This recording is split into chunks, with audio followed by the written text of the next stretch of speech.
নির্বাচন ইস্যুতে দূরত্ব বাড়ছে বিএনপি ও জামায়াতে ইসলামের। ন্যূনতম সংস্কার করে চলতি বছরের মাঝামাঝি নির্বাচন চায় বিএনপি। তবে অন্তর্বর্তী সরকারকে আরও সময় দেবার পক্ষে জামায়াত। দলটি বলছে সংস্কার ছাড়া গ্রহণযোগ্য নির্বাচন হবে না, জানাচ্ছেন ইমরুল আহসান। যমুনা ইলেকট্রনিক্সের সুপার এক্সচেঞ্জ অফারে একের ভিতর ৩ পুরনো বদলে নতুন নিন যমুনা ইলেকট্রনিক্স। বিলম্ব হচ্ছে ততই রাজনৈতিক এবং অর্থনৈতিক। অন্তর্বর্তী সরকার দায়িত্ব নেয়ার পর যৌক্তিক সময়ের মধ্যে নির্বাচনের কথা বলে আসছিল বিএনপি। সম্প্রতি সেই অবস্থান থেকে সরে এসে চলতি বছরের জুলাই আগস্টের মধ্যে নির্বাচনের দাবি তুলেছে দলটি। আমরা মনে করেছিলাম যে যৌক্তিক সময়ের মধ্যে তারা নির্বাচন দেবে, কিন্তু যৌক্তিক সময়ের মধ্যে নির্বাচনে কোনো ঘোষণা না আসার জন্যই আমরা যারা স্টেক হোল্ডার, বিএনপি তো একটা স্টেক হোল্ডার, আমরা মনে করি যে সরকারকে এনাফ টাইম দেওয়া হয়েছে এবং যদি জুন জুলাই মাসে নির্বাচন করা দেয় তাহলে এক বছরের মধ্যে নির্বাচনটা হয়ে যায়। সেই জন্য আমরা এই দাবিটা করেছি। সংস্কার বলে ইলেকশনকে প্রলম্বিত করা ঠিক হবে না। কোনটার ভিত্তিতে বলছেন যে নির্বাচন প্রলম্বিত করার লক্ষণ মনে হচ্ছে?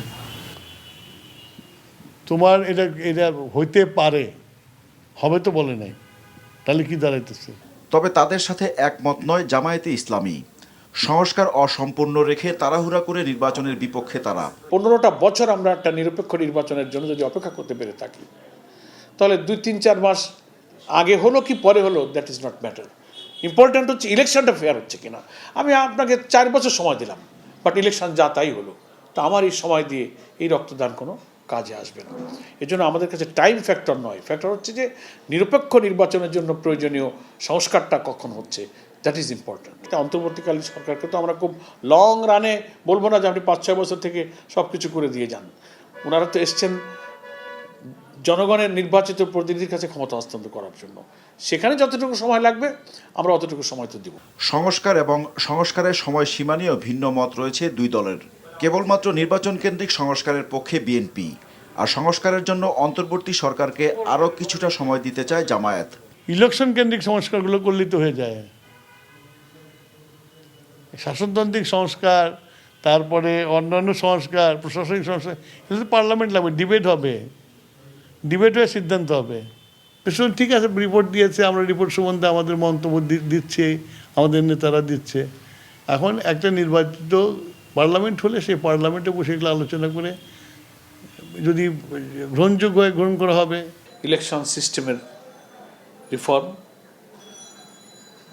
তারপরে আপনার পুলিশ অ্যাডমিনিস্ট্রেশনের রিফর্ম, জুডিশিয়ারি রিফর্ম, কনস্টিটিউশনের কিছু রিফর্ম প্রয়োজন হবে, ইভেন আমাদের সিভিল অ্যাডমিনিস্ট্রেশনের কিছু রিফর্ম প্রয়োজন হবে। অন্তত 6-7টা অর্গান রাষ্ট্রের বা বিভাগের সংস্কার ছাড়া যা এখন আছে সেট আপ, এভাবে ইলেকশন হলে নির্বাচন নিরপেক্ষ হবে না।